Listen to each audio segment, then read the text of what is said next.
Hello, everyone, and welcome back to the Make Life Less Taxing podcast, the show where we uncover what really creates freedom in life and business, and we'll explore stories of those who've learned how to build wealth with purpose.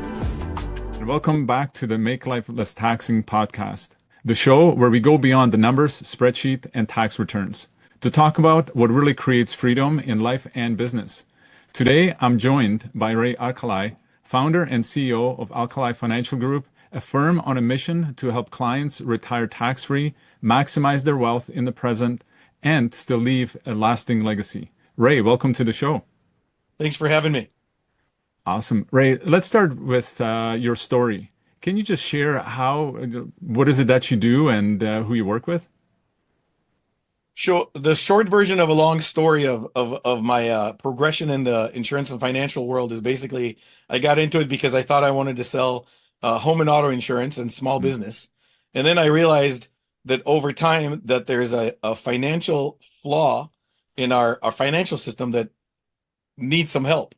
And as the more I delved into it, the more I wanted to be in that space. And I've evolved into the income and financial planning space. It's Awesome. I'm sorry. It's taken about 18 years, but I got there. Awesome. Well, in those 18 years, you're telling me that you have a bit of a nickname, the Care Funding Ray. Can you share how that came about and what is it all about?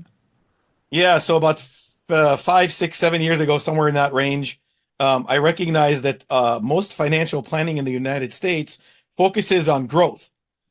And everything is about growth. It's not about the distribution of the wealth. And then the distribution has a flaw within it as well that's called long-term care needs. And we know that 70% of Americans over the age of 65 are going to need some form of long-term care, but people aren't getting the solutions in order not to go broke in a nursing home.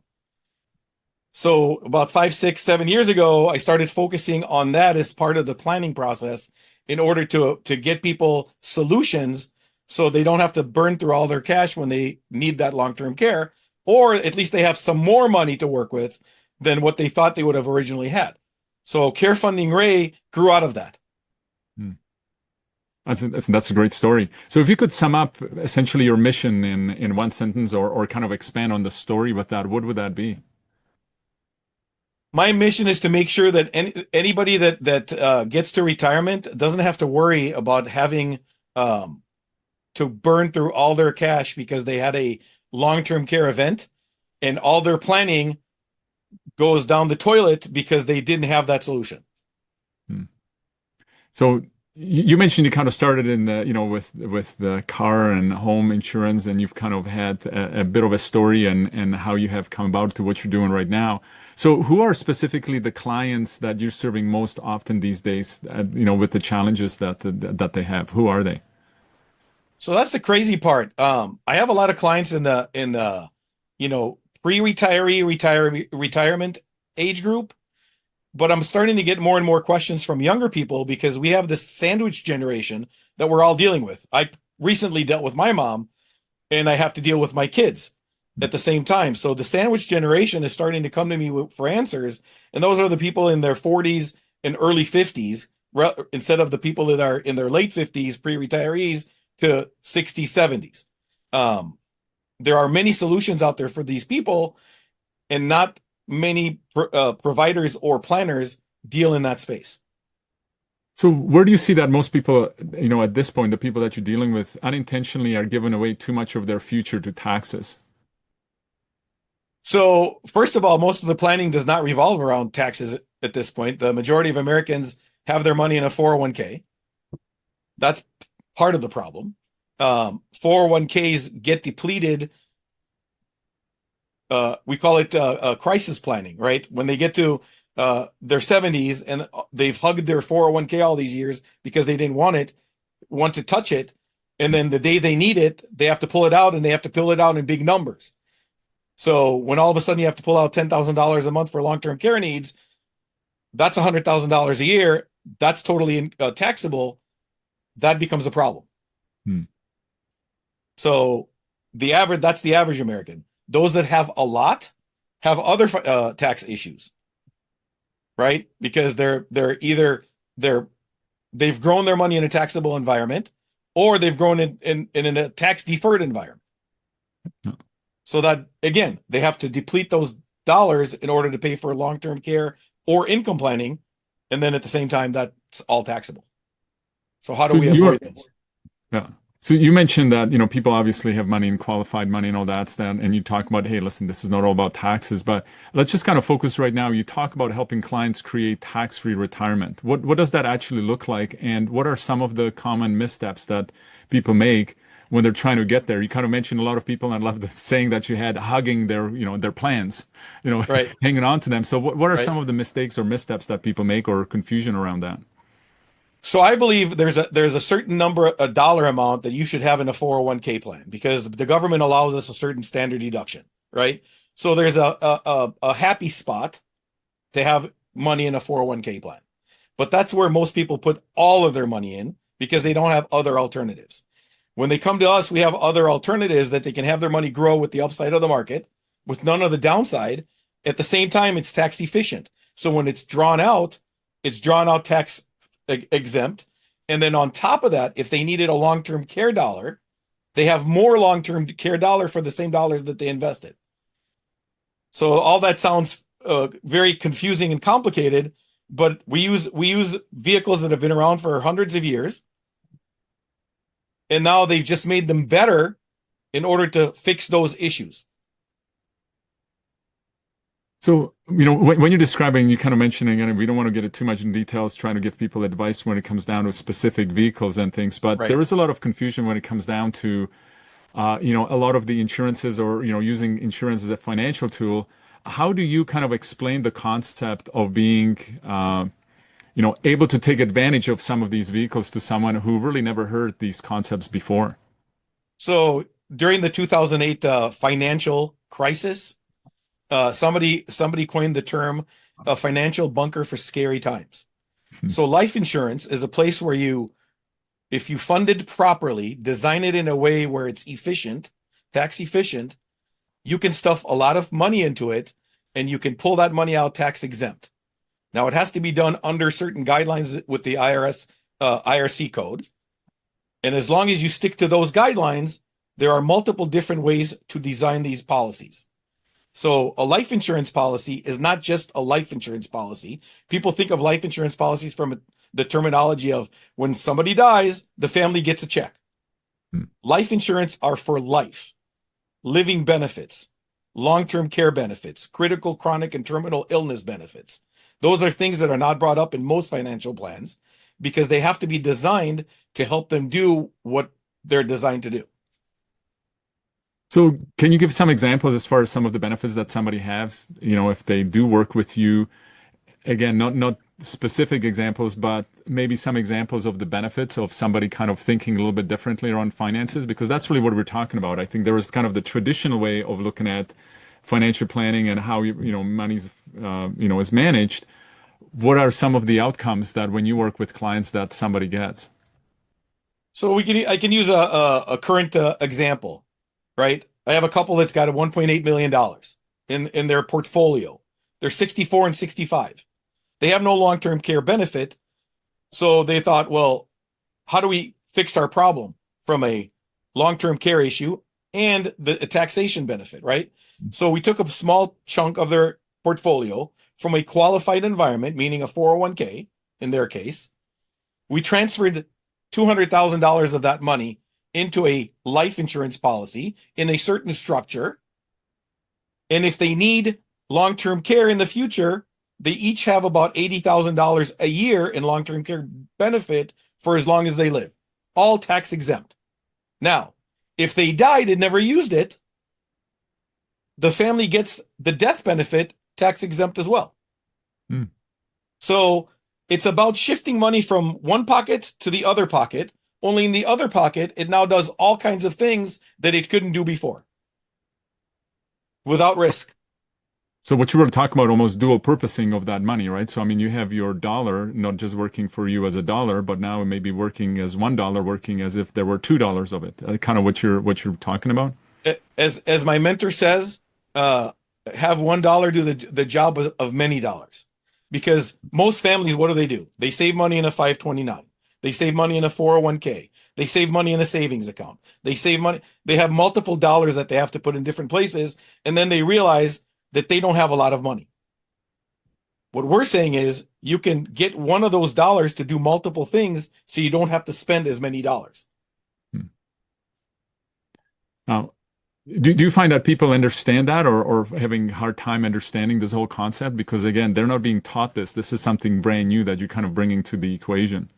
So it's brand new to them, but it's been around for a long time. And conceptually, they get it once they see how it's supposed to work. So they realize that their dollar can do multiple jobs. So in a life insurance policy, for example, if you die, family gets a benefit. If you live, you can use it as an income stream. If you live a little bit, long-term care, you can use that death benefit up front while you're still alive in order to pay for long-term care. So we get into that conversation and they see how the policy actually works, it makes total sense. Oh, that's a good example. So what's a moment with a client that really sticks with you, that kind of reminds you why you do the work that you do right now? I think what happens is when people think there's two options. So there are people that think, well, I've got a plan. So I always tell people you either have a plan by design or by default.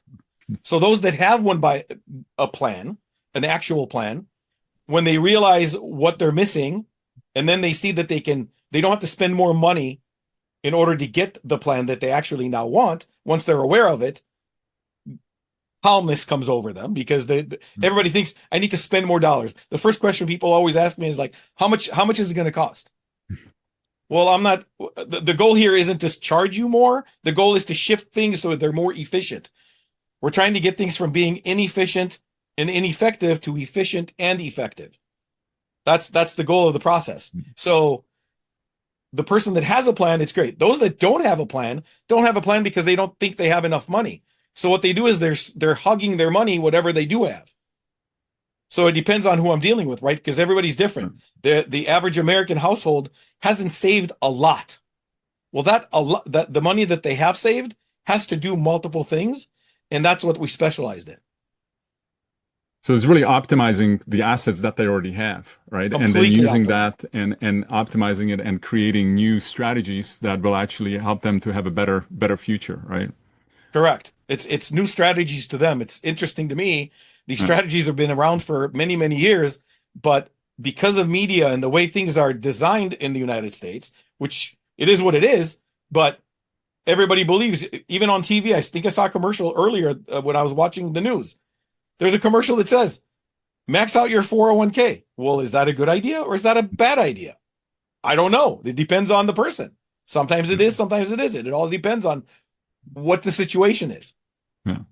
I think what most people don't understand, that the reason we're seeing those messages in the media is because the media is going to put that message out there because they're getting paid by the people that are doing the advertising, right? And doesn't necessarily mean that it's a good, that's a good strategy. It's just the strategy that these advertising companies, right, that are doing the strategies are paying the advertisers. They put that in the media, and now it becomes kind of the standard where a lot of people are not aware of that there are other strategies. And I think, often people don't realize, and I think it was Learned Hand that said, the tax system, is for two people, for the informed and the uninformed, Right. and I think that's not that all of these strategies, there's something wrong with it. Hey, that sounds really too good to be true. Well, no, the strategies have been around for a long time. You're just not aware of them. And what I'm hearing you saying, that's what you do with clients when you sit down with them. You make them a little bit more aware of the other options that are less advertised by the IRS, if we put it that way. Well, so without bringing their name up, but there's all these talking heads on TV trying to tell people what to do with their money, right? You shouldn't do this, you shouldn't do that. So none of those people, number one, are licensed to do any of this work. That's the first problem. Yeah. And then the second problem is they're talking to the masses. So does their idea apply to everybody? No, each individual has their own problem. So we customize what we're trying to achieve with the financial products that are available out there to each individual need. And we try to minimize taxes, maximize output for them. So not only do they have more access to the benefits, but if they want to leave a legacy, they can leave a legacy instead of just burning through all of that. Yeah. So yeah, it's dual purposing those funds. So Correct. what's most important to you in how you serve your clients? What values kind of shape the way that you show up for your clients? Listen, my goal has always been, when I got into the industry, the guy that brought me into the industry said to me, do the right thing and everything will work out. Hmm. Great advice. So so I try to do the best I can for the client based on what they want and how I see their needs. Sometimes those two things don't connect, but the client is the ultimate decider. I'm not, it's not my job to convince anybody. Hmm. I can only show them what the options are. They have to choose their path. But if they don't know that there is another path, they can only take the path they've been told. And the path that they're usually told is what they see in the media. Yeah. So, what I'm hearing from you, that you kind of build your company around clarity, simplicity, and legacy. Where did those values come from? It's got to be, I'm assuming, how I was raised, and I will. David, who got me into this industry, like I said, he said to me, "Do the right thing, and everything else will follow." And he's been right. It hasn't failed me yet. Yeah. So when you look back at your journey so far, what's something that you've learned the hard way that you now pass on to your clients? I learned that if a client doesn't want advice, not to give it to them. Because what happens is, if you have a set of beliefs and you don't believe what I believe, the odds are what I have for you isn't going to work. So you have to, at some point, believe in what I believe. Because if I'm going to show you a strategy and you're going to look at it and say, well, that's not going to work, then there's no connection there. Yeah, there's got to be synergy when you're doing this, and 100%. Like, just because you have a strategy, not only it's not necessarily for everyone until you kind of diagnose, find out where they are at. That's why, as you mentioned, these talking heads on TV, they're given a very general advice, and sometimes people go and listen to it, then go and apply it. It doesn't really work that way, right? So you got to go have synergy and understanding of what actually is going on. But you bring a good point. The client and the advisor have to be on the same path, because if you're fighting with the client, try to convince them of something, you've already lost, right? What's interesting is I get people that come in, and I get referrals from a lot of assisted living facilities that are in crisis mode. Mom or dad has to go into assisted living or memory care or whatever the case may be, and the kids are trying to deal with this or help mom or dad deal with the problem, and now it's a crisis mode. And then they recognize what was available to them before is no longer available. So the kids are now starting to, and that's why I said what I'm dealing with the sandwich generation, is that they realize, oh my God, what are we going to do when we get there? So they're trying to set a plan for that.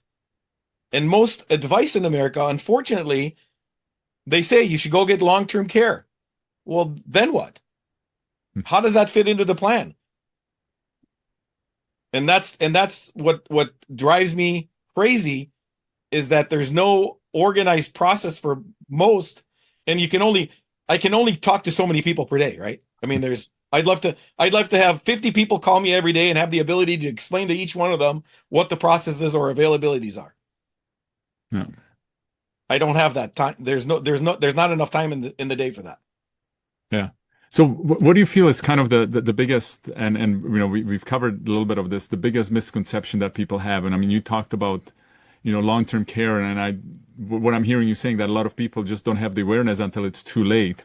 So what do you feel is kind of the biggest misconception that people have around that?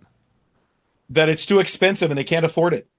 Literally every single person that I talk to says, "Oh, I've looked into it and it's too expensive." And I'm like, what did you look into? And what they've looked into is the use it or lose it type of long-term care policies, and the typical life insurance policies that are for death benefit. Nobody suggested to them that there's a way to combine the two. And when you combine the two, there's multitude of options on how to go about it.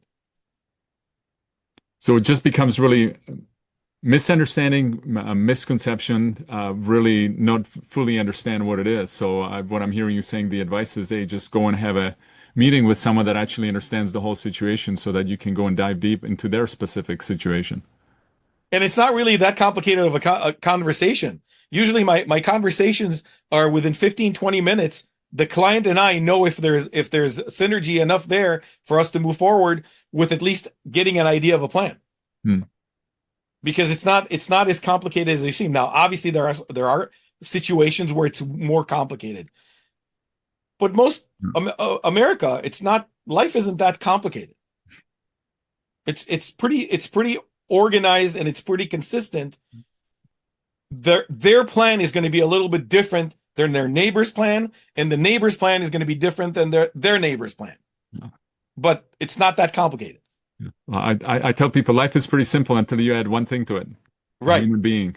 That's Then right. It becomes too complex. That's right. So you That's got to right. go and figure out how do you uncomplicate it. Hey, let's remove the human being on it. Let's look at the facts. Let's look at Yep. what the situation is. Now we can go and move in, in the right direction. So you do bring a great point on that.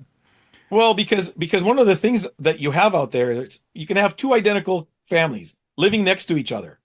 One wants to leave a legacy and one doesn't want to leave a legacy. One cares about the government taking care of them. One doesn't care about the government taking. They could have the exact same amount of money. They could have the exact same job. They can have the exact same car. But what they want is going to be completely different.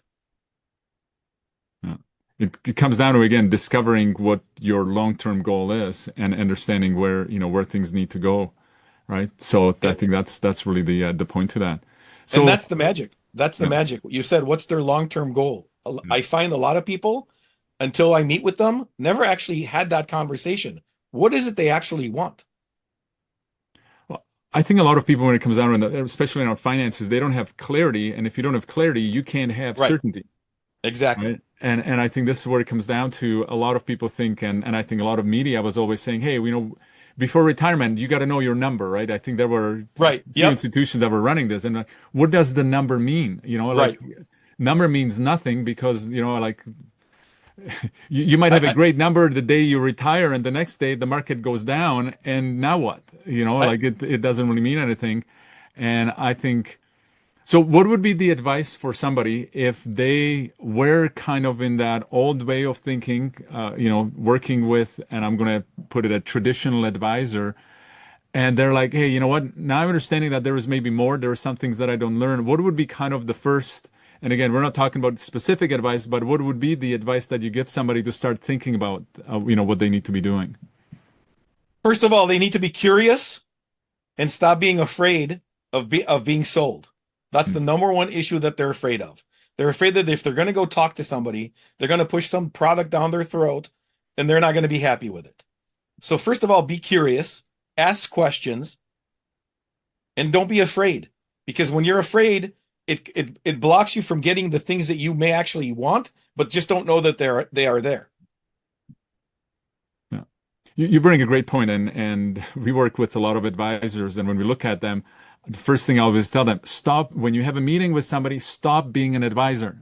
Right. Your job is not there to advise them unless you already kind of asked them a whole bunch of questions. You know exactly what their challenges and problems are. You know exactly where they want to be. You're more of a consultant than an advisor. But unfortunately, the industry is kind of teaching people how to go and sell products, right? Instead of really helping somebody to discover specifically what their pain points, what their challenges and their problems are. Listen, let's be honest about it. We make our income from the products that we sell. But again, going back to the right thing, if it's not the right thing, all I've created is a mad customer. I don't want to deal with a mad customer. I'd rather do the right thing or tell the customer that I'm not a good fit. It may be a situation, and it's happened. I've told people flat out, I don't think I'm your guy. Yeah. It's okay. Well, you bring a great point. As you said, hey, you know what? Just don't be afraid. Go and ask questions. And I think this is where I know it doesn't matter what situation is. I mean, let's just use it. You go to a store and the first thing that somebody asks you, hey, can I help you with that? And I'm pretty sure that 99% of the people are going to say, no, thank you. I'm just looking. Or no, they're Right. seriously there to buy something, but we're Right. just been programmed into no, I'm just looking. And I think Exactly. this is how a lot of people show up at the meetings. And again, it's up to the advisor. And what I'm hearing what you do with clients is, hey, you got to reduce that pressure there. It's like, hey, I've got nothing to sell you. I'm here to help you make the next best decision for you. In order to do that, I do need Right. to ask some questions. The reason I'm asking questions is not to sell you something, but to find out how I can potentially help you. Because at this point, I've got nothing to sell because I don't know what you need. Exactly. So I do presentations in front of groups, and I created a checklist with a scoring system that tells people kind of how set they are for a long-term care event. Hmm. Before I did that, there was a lot of confusion. So I figured I should create that. So when I created that and handed out at the events, I see people filling it out. And it's very fascinating to me that you can see some people are worried based on their looks on their faces. And some people are like, "Oh my God, we have most of this dealt with. Well, we have this checked off, this checked off, this checked off." So it's a great thing because again, they don't know what they don't know, and they're afraid to ask because they don't know what they're going to be sold. No. It's not about that. It's about helping them figure out if they want something or not, and can it fit within whatever they already have. Yeah. And you bring in a great point. And often I tell advisors, hey, when you start using language that you're familiar with, you need to make sure that your clients use the same definition because you Yep. can say certain things, like for example, tax-free. What does it really mean? Right. And not only what is the definition, but what is the personal definition? What does it actually mean to that specific person? And make sure that you kind of meet, that you both have the understanding of what you're talking about. And I see it so often with advisors. They just start using some of the language and jargon to confuse people. I used to say this, that the job of an advisor, or at least the way that we were taught, it's like, hey, you show up at an appointment, you say a whole bunch of stuff so you confuse the client and then they Right. will buy. And it's kind of like, no, that's not what it's about. That's not really helping people. And that was part of the reason why I exited the industry, but we won't get into that. But I think, going and having that definition and that true understanding with the client is really important. One of the questions that I ask when I do the group events is, what is the impact of taking $100,000 out of your 401k or your IRA to pay for long-term care? And most of the time, there's just deer in the headlight look because they don't know what that means. And I say, okay, well, let's break it down. Yeah. You take out $100,000, you have your Social Security, you might have a little more income that you took from your savings. How does that impact your taxes? Haven't you just jumped into a different tax bracket? And people go, oh, I didn't know that. So then how much do you actually have in order to spend? Yeah. And then the wheels start turning. Yeah. But that's a conversation they're not used to having. And I try to have that when I meet on one-on-one with people, but it's done in a very efficient manner that they get it pretty quick. Yeah. Well, it's the same thing. Most people think if they have $1 million in a qualified plan, that they have $1 million. And like, Right. You maybe ask this question, but if you ask them, hey, do you realize that over the lifetime of you taking money out of there, you will pay $1 million in taxes? The best question for that is, what is the cash value of your 401k? Right? Because they have a cash value. They just don't know what it is. What it Well, they is. think it's the $1 million. Well, then who's your partner? They say my wife or my husband. And they say, well, are you sure? And then we have that conversation. Yeah, no, you've got a threesome. When you have a qualified plan, it's a threesome. That's right. That's right. Yeah. And again, listen, what we're talking about here is not complicated, right? And I think this is what you mentioned. It's a simple thing. People are just not aware of it. They don't think about it because when they go and buy the qualified plan, it all sounds like a great idea to get in, but nobody thinks about an exit plan. I remember talking to a business coach and he said, Danielle, when you start a business, the number one question you need to answer, how am I going to get out of it? And I'm like, what do you mean? Because nobody Right. talks about it. Everybody starts thinking about all the exciting stuff. I'm starting a business. I'm going to do Yep. this. Question now comes, well, okay, now how do you get out of it? And I used to talk to business owners and I'd go look at their business. I said, well, you know what, Mr. Client or Mrs. Client, you thought you built a business that you actually have a building that's got a door and windows, but you need to realize you're living in a chimney. There's no Yep. doors, there's no windows, there's just an opening way up. That's it. You're locked in. And when you want to get out, guess what? You got to break the whole thing down. Therefore, you don't have a business because definition of a business is an entity that runs on its own. You don't have that right now. And again, it's kind of that eye-opening. So you're kind of having similar conversations with people around their two things that I talk to people about that they don't realize that they didn't plan for: cash flow and an exit strategy, right? And the exit strategy is not necessarily death. Everybody thinks, well, I'm just going to die. Well, guess what? You're going to die a little bit first, and then you're going to die. Die a little bit. Yeah, I like that. Right? So cash flow is how you pay your bills. An exit strategy is how you exit gracefully. And this is where it comes down. You talk about long-term care. Yep. That's like death by 1,000 paper cuts, right? Correct. Yeah. It's fascinating to me how the financial world has gotten to the, I mean, I kind of get it. Obviously, Wall Street wants you to put all the money there. No. I'm not against it. More power to you. But does it really do what you need it to do? And if there isn't enough there, how do you guarantee that it doesn't go away? Because they were sold the idea, the bigger the number, the better Yep. I'm going to be off. They don't realize the bigger the number, the bigger the tax bill, the bigger the problems they're going to have. So I just saw an article that said that they calculated it, and the average American needs $1.8 million to retire with. I'm like, okay, where?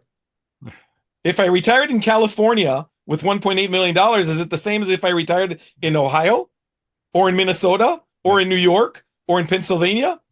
I mean, what does that even mean? Yeah. Again, that definition, right? Explain it to me. Let's go a Right. little bit more, right? And again, that Right. gives this false sense of security or maybe false sense of worry, right? Right. For people, depending on where they are, like you said, depending on where somebody's living, because somebody that I know were in on Hawaii, and he says, was it burger? I don't know if it was what chain it was in, but said it was like just for the burger it was $17. Right. Yep. It's like that's crazy, when you think about that. But that's what's happening. And again, depending on where you're living, how much do you need, right? So you need to know your specific situation. Right. And how efficient is it? Is it tax efficient? Is it not tax efficient? Is there long-term care dollars there? Will it generate enough income? All those questions need to be answered. And just saying $1.8 million, well, great. That's a nice number. I just don't know if it's enough, or maybe it's too much. I have no idea. Yeah. You need to quantify that Yep. number, right? So when you think about legacy, not just financially, but personally, what do you hope your business and life ultimately stands for? Well, I don't know if anybody's going to ever remember me because I told my wife to put me in a Folgers jar. I know that sounds crazy. But the bottom line is I think I just want to make sure that whoever I work with, I did the right thing for them. So it has nothing to do with me. It doesn't matter because my life is fine. I want to make sure that I work with somebody, and when they look back and they go, wow, I'm glad I talked to Ray. Yeah. Even if I didn't do anything for them. Yeah. Listen, as we're coming to the close of the show, I've got these, I call them rapid fire questions. There are 4 questions. Okay. Usually it just might be one answer to it. We can go and expand on it. But what would you say, what's a book that had the lasting impact on you? Oh, that's definitely E-Myth Revisited, which is crazy, by Michael Gerber. It's the first time I recognized how things should be organized. No, the Entrepreneur Myth, it's a great book to read. And I think it was written for business owners and entrepreneurs, but I think there are a lot of lessons for individuals, because if they start thinking about their finances and they ran their finances like a corporation or a business being run, they would be much further ahead. Unfortunately, there was a lot of commingling. Right? Yes. If you're asking about a personal finance book, I would say that Power of Zero would probably be the by David McKnight. Yeah, not a great book. What's a morning routine or habit that you do? Oh, coffee. That's it. That's my routine. Now I actually just started jumping on my rebounder. So I do 3 minutes on my rebounder every morning. Awesome. Yeah, no, rebounder is a great way to get the body moving and get the system going. So that's great. What's one bucket list item that you haven't done yet? I wanted to go to Vanuatu and I haven't gotten there yet. Is there a story behind it? Yeah, years ago, I used to have my family had a business. We got this bill from the phone company when I don't know if everybody remembers. They used to be able to put um, the bill for long distance charges on your regular phone bill, Mhm. and we got this phone bill from Vanuatu. Up until that point, I had no idea where Vanuatu was. Then I looked it up. I'm like, it's a beautiful island in the middle of the Pacific, and I thought I'm going there one day, and it's still on my bucket list. That's a great story. That's Yep. perfect. What's a surprising hobby or interest that recharges you outside of the business? So I don't have too many hobbies. I read a lot. I'm actually going back to, I used to do martial arts for about 14 years. And then I had kids and got distracted for about 20 years. And I think I'm going back to that. I'm actually starting to look for schools here around the Twin City because things changed since I've been in it. Because my original school, the teacher moved to Arizona. So that's not working out for me. It's a long drive. So I'm thinking of going back to that. No, that's great. So now I've got one last question as we close. I called it the hot one. So fast forward to the end of your life. Imagine that everyone forgot everything you have ever taught them or showed them, except one message. What would that one important message be that you want them to remember? I would say don't be afraid to take a risk, number one. And number two, don't be afraid. If you're afraid of risk, don't be afraid to question everything. Everything you see in life, you should question. Especially in today's world with AI. Yes, it's okay to ask questions. Why? Yep. We were pretty good when we were younger, and then somehow, Yep. and I'll blame our parents for it, they beat it out of us, and school Yep. beat it out of us. And now we're learning later on in life that it's the most important thing to ask. But why? And I think you're back to the Yep. dealing with your clients, just asking why, right? Like I love your. I'm going to try to pronounce the little island you were talking about. Vanuatu. Vanuatu. It's perfect. Like, hey, what's the story behind it? Because we Right. only do human beings only do things for one reason. You know what that one reason is? Share with me. Because we want to. You've never When they done have a need, anything an because inner you want. need. Yeah. You maybe feel like you've been forced into it, but let me tell you, nobody forces you into anything. You still have to make the choice and go and do it. Right. Right. And most people find, no, but I was forced into it. No, but you still had to choose it. Right. Because you wanted to. Yeah, you can say you didn't want to, but My dad used to say, make a decision. Even if it's a bad decision, just make the decision. If it's wrong, you'll fix it. Yes, some are worse than others, but it is what it is. Just make a decision, move forward. yeah, don't sit on the fence. It's a Yep. similar thing. I tell people, hey, listen, if you're sitting on the fence, just fall over. Ask somebody to push you over one side or the other. Very quickly, you're going to make a decision, and you're going to go out and say, hey, this was the right thing. I feel fine with it. Right. Or like, hey, this doesn't work. Well, hey, guess what? You can always jump over the fence, right? That's right. And I'm going to add this to it. Not making a decision is actually making a Is a decision. decision. So, Yes. perfect. Hey, Ray, thank you for sharing your journey and insight, and the heart behind the work that you do. Where can people reach out and connect with you more? I tell everybody, if you want to find me, the easiest way to do it is type in hashtag Care Funding Ray into Google, and you'll find me right away because I am Care Funding Ray. Perfect. That's great. So if you're listening, check out Ray's information, Care Funding Ray, to explore tools and strategies and where he is and what he's doing. Ray, thank you again for being on the show. And remember, making life less taxing is not just about money. It's about freedom, clarity, and purpose. Keep building wealth, keep protecting your legacy, and keep living the untaxable lifestyle. We'll see you next time on the Make Life Less Taxing podcast. Ray, thank you again. Thank you. Thanks for joining us on this episode of Make Life Less Taxing podcast. Be sure to check out our other top advisor interviews at makelifelsesstaxingpodcast.com.